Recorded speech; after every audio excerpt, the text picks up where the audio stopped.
भगवान कड़क होकर के बोले नहीं, तुमको जाना पड़ेगा। अब गोपियां रोने लगी। हमारी माताओं का सबसे बड़ा हथियार है ठाकुर साहब, रोना। और पता नहीं कौन सी पानी की टंकी लगी रहती है, ऐसे यहाँ बटन दबाया, झरझर झरझर। और हमको लगता है इस रोने के सामने तो बड़े बड़े पहलवान चले जाते होंगे, क्योंकि रोने के सामने कुछ हो ही नहीं सकता है। रोने लगी और रोने के बाद भी उन्होंने अपने दिल की बात कही। उससे लगता है कि गोपियों की जीवन शैली कैसी थी। उससे लगता है कि गोपियां कामनी नहीं थी, अनुरागिणी थी। काम और अनुराग में जमीन आसमान का फर्क है, वासना में और प्यार में जमीन आसमान का फर्क है। वासना आपको धूल में मिला देगी और उपासना आपको भगवान के चरणों तक पहुंचा देगी। भले क्रियाएं एक जैसी लगती हों उपासना और वासना की, किंतु याद रखना उसमें जमीन आसमान का फर्क है। हमारे बाबा कहते थे, पूज्य श्री उड़िया बाबा जी महाराज, वासना और प्रेम में बाल बराबर अंतर है। वासना और प्रेम में बाल बराबर अंतर है। वासनावान व्यक्ति जो चाहता है केवल अपने सुख के लिए कि हमको सुख मिले, और प्रेमी चाहता है कि हमारे प्रीतम को सुख मिले। तत्सुख सुखित्व की भावना प्रीतम के चित्त में होती है। और गोपियों के इस प्रणय गीत से लगता है कि गोपियों के चित्त की क्या दशा रही होगी। मैवम विभोर हति भवान गदितुम न संसम, संत्यज्य सर्व विषयान स्तव पाद मूलम, भक्ता भजस्व दुर्वग्रह मात्यजास्मान, देवो यथादि पुरुषो भजते मुमुक्षून्। हे विभो, हे व्यापक, आप हमारे हृदय में बैठे हो, और ये हृदय में बैठे हो तो तुम्हें पता है कि अब तुम्हारे बगैर हम जी नहीं सकती है, और तुम्हारे बगैर जी नहीं सकती तो ये कठोर वाणी क्यों बोलते हो जिससे हम मर जाएं। नारायण, एक निवेदन करूं, आत्मा दुश्मन यदि पत्थर भी मारता है तो उतनी पीड़ा नहीं होती, क्योंकि दुश्मन से और आशा ही क्या की जा सकती है। किंतु अपना प्रेमी यदि फूल भी मारता है तो पीड़ा होती है, क्योंकि उससे आशा नहीं होती कि कभी ये मारेगा। गोपांगनाओं को कभी पीड़ा नहीं थी कि गोविंद ऐसा व्यवहार करेंगे, एकांत में बुलाकर, घर द्वार छुड़ाकर, परिवार छुड़ाकर कहेंगे घर जाओ।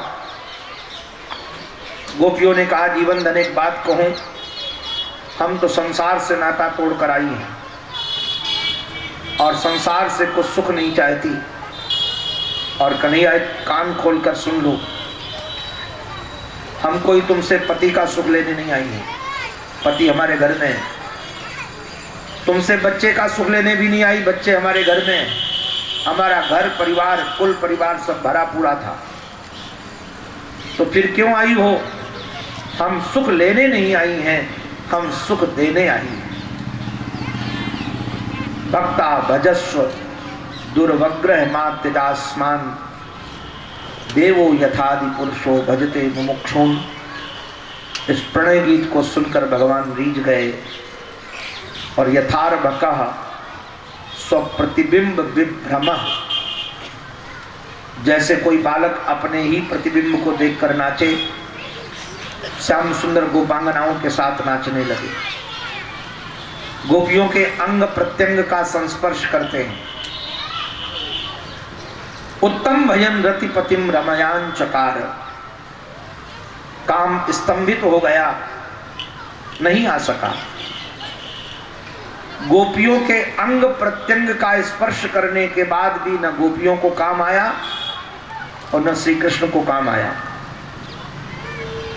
बाद में हमारे महात्मा जी गोपियों की सेवा करने लगे। किसी गोपी का चुनरी खुल गई थी, उसको उड़ा दिया, बाल खुल गए थे, बाल पोंछ दिए, किसी को पसीना आ गया था, पसीना पोंछ दिया, किसी के केस संवार दिए। एक निवेदन कर दूं, साधु किसी को बहुत सम्मान दे, बहुत प्रशंसा करे तो ठगे मत जाना, ये साधु प्रशंसा कर रहा है इसलिए प्रशंसनीय है। मैं तो उसको प्रशंसनीय मानता हूं जिसके दुर्जन प्रशंसा करते हैं, क्योंकि सज्जन पुरुष का तो स्वभाव सबके यश गाना है, उसकी दृष्टि में सब भगवान है और भगवत भाव से भरे होने के कारण सबकी सेवा कर सकते हैं। अब हमसे तो महाराज कोई किसी की सेवा भी करवा ले, हमसे यदि कोई कहे कि तुमको नाली साफ करना है तो फोटो खिंचाने के लिए नहीं, नेता लोग भी झाड़ू पकड़ के खिंचा लेते हैं फोटो सफाई अभियान में, किंतु उसके बाद उनसे पूछो कि घर में कभी झाड़ू लगाई है तो कभी नहीं लगाई हो। हम अभी भी हमको जितना सुख श्रीमद् भागवत महापुराण की कथा करने में मिलता है उससे कम सुख हमको सेवा में नहीं मिलता है। ईश्वर की कृपा है, खूब जीते हैं उसको, और हमारे गुरुजनों ने हमको बनाया इस ढंग का है, उनकी कृपा है, हमारा कोई पुरुषार्थ नहीं है, उन गुरुजनों का अनुग्रह है। तो मैं कई बार देखता हूं कि सेवा करने के बाद लोग समझते हैं कि ये सेवा के लायक है इसलिए सेवा मिल रही है, और गोपियां यही भ्रमित हो गई। गोपियों को सौभाग मद आ गया, उनको लगा कि मैं गाती बहुत सुंदर हूं इसलिए श्याम सुंदर हमारी सेवा करते हैं, मैं नाचती बहुत अच्छा हूं इसलिए श्याम सुंदर मेरी सेवा करते हैं, मैं सुंदर बहुत हूं इसलिए श्याम सुंदर मेरी सेवा करते हैं। श्याम सुंदर इसलिए सेवा नहीं करते हैं कि वो ऐसी हैं, श्याम सुंदर का तो सेवा करने का स्वभाव है। हमारे पूज्य शिवड़िया बाबा जी महाराज दिन भर रोटी बांटते थे, बाबा से कोई पूछता था कि तुम कौन हो, तो बाबा ये नहीं कहते थे कि मैं ब्रह्म हूं, बाबा कहते थे मैं चराचर का सेवक हूं, मैं चराचर का सेवक हूं। और एक बात कहें, भगवान जैसी सेवा न तो कोई आज तक कर सका है न कर सकेगा। एक नंबर के सेवक हैं भगवान सर्वे, एक नंबर के, और सबको करते हैं बिना शर्त के। आप भजन न करो तब भी भोजन देते हैं, आप उनको ना मानो तब भी भोजन देते हैं। नास्तिकों को भोजन देते हैं कि नहीं देते? आप चाहे जैसे हो, भगवान कभी सेवा में चूकने वाले नहीं है। भगवान कभी खाता नहीं काटते कि तुम पतित हो गए तो अब तुम्हारा भोजन बंद। तुम चाहे जैसे बने रहो, भगवान सबको सुविधा देते रहेंगे। उनका स्वभाव है सेवा का स्वभाव। इसलिए मुझे लगता है इस दुनिया का सबसे बड़ा यदि कोई सेवक है तो भगवान सेवक है।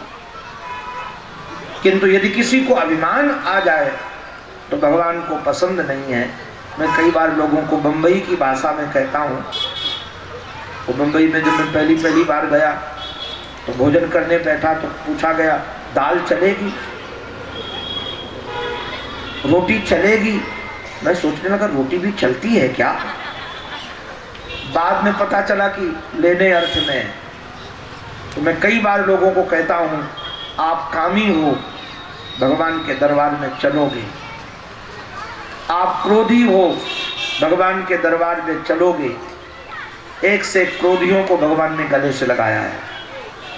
आपका जीवन मोह से भरा है, भगवान का दरबार आपके लिए खुला है। भगवान के दरबार में यदि कोई नहीं चलता है, एक व्यक्ति को छोड़कर सब चलते हैं। कौन नहीं चलता? अभिमानी व्यक्ति नहीं चलता है। और पता नहीं, मुझे तो नारायण आज तक, शायद मैं गलत हो सकता हूं, आज तक हमको एक भी चीज अभिमान करने लायक नहीं लगी। सोचते होंगे लोग विद्या का अभिमान करे कोई, ये चाहे कितने श्लोक याद करो, हमने लाखों हजारों याद किए हैं और कई बार एक भी याद नहीं आते। एक स्क्रू ढीला हो जाए तो हम अपने परिचित को नहीं पहचान पाएंगे। अब एक सज्जन हमारे पास दमोह से आए थे कल, हमको आश्चर्य लगा, अभी मिले थे दिसंबर में, कम उम्र है। बोले 100 की जगह महाराज लकवा मार गए। सुबह पता चला होंठ टेढ़ा इधर, थोड़ी इधर लटक गई। अब बताइए क्या अपने हाथ में है? सुंदरता का अभिमान करो, 1 मिनट में सब रफू चक्कर। बुद्धि का कुछ ठिकाना नहीं, सब भूल जाता है। हम लोग ऐसे ऐसे लोग मिले कि अपने बच्चों के नाम याद नहीं, माँ बाप को, बुद्धि गई। और ये धन का कोई ठिकाना नहीं, एक झटके में सब गया। एक भी चीज अभिमान करने लायक नहीं मूर्ता के अलावा। हमको तो कोई महाराज अभिमान करते तो हम हंसते हैं। कई लोग तो कहते महाराज क्या समझते हो तुम हमको, हमारी यहां से पूंछ दिल्ली तक है, तुमसे निपट लूंगा। हम सोचते बड़ा लंबा पशु है, पशु की पूंछ तो थोड़ी बड़ी होती, इसकी इतनी लंबी पूंछ है। बोले हमारी पूंछ सब जगह है। ये भगवान कौन सा अभिमान है? और अभिमानी व्यक्ति को भगवान नहीं मिलते हैं। इसलिए गोपियों को भगवान मिले भी थे तो भगवान छोड़कर चले गए। और जो चले गए, भैया ध्यान रखना, अभिमान तोड़ता है। यदि आपके अंदर अभिमान होगा तो आप टूटते चले जाओगे। और प्रेम जोड़ता है। जिस दिन आपके हृदय में प्रेम आ जाएगा, आप सबसे जुड़ते चले जाओगे। तोड़ने की बात प्रेमी कभी नहीं करता है कि इसको तोड़ दो, इसको हटा दो, इसको बदल दो। प्रेमी तो कहता है जो वस्तु मिली है उसको संवार दो। मैं पंजाब की राजधानी चंडीगढ़ में गया था कथा के लिए। एक पार्क में ले गए हमको। चंडीगढ़ बहुत अच्छा शहर बसा हुआ है। उस पार्क में सब टूटी हुई वस्तुएं, और जो घर में किसी काम की नहीं थी, उससे इतना बढ़िया पार्क बनाया है पुरानी चीजों से, टूटी हुई चीजों से। हमने कहा वाह, अच्छे फूलों से गुलदस्ता तो सभी बना लिया करते हैं, कभी ऐसा भी गुलदस्ता बनाओ जिन फूलों में खुशबू भी न हो, जिन फूलों में सुंदरता भी न हो, किंतु आपके द्वारा बनाया हुआ गुलदस्ता जिसको दो महक जाए। और ये केवल प्रेम पर हो सकता है। ये प्रेम का सामर्थ्य है। भगवान गोपियों को छोड़कर गए। गोपियां बावरी होकर वृक्षों से, लताओं से, गुलमों से पूछती हैं। बाद में नहीं मिले तो अभिनय किया। श्री किशोरी जी को पा करके गोपियों ने गीत गाया है, जिस गीत का नाम गोपी गीत है। 19 श्लोक हैं, कनक मंजरी छंद में गाया गया है। बड़ी विलक्षणता है गोपी गीत की। गोप्यः ऊचुः जयति तेधिकं जन्मना ब्रज, श्रयत इंदिरा सस्वदत्र ही दयित दृश्यताम दीक्षुतावकाः, त्वयि धृता सवः त्वाम विचिन्वते। हे जीवनधन, हे दया सिंधु, हे करुणा सिंधु, जब से आप इस ब्रज में प्रकट हुए हैं तब से इस ब्रज की जय जयकार हो रही है। भले इस ब्रज की जय जयकार हो रही है क्योंकि लक्ष्मी यहाँ सेवा में संलग्न है, किंतु हमारी पराजय हो रही है क्योंकि हमने अपने प्राणों को आपके चरणों में समर्पित कर दिया।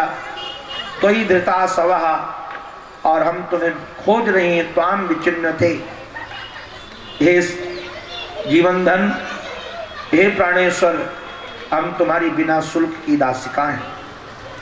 हमारे जीवन में जब जब मौत आई आपने हमारी रक्षा की।